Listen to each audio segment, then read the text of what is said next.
โอเคဒီနေ့ကတော့ YouTube ကနေပြီးတော့reaction video လုပ်နီး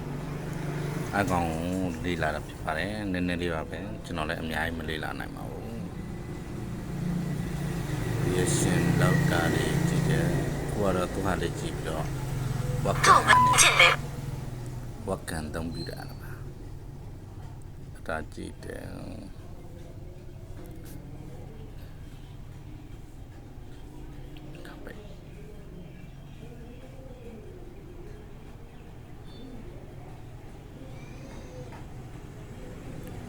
reaction video လုပ်နေ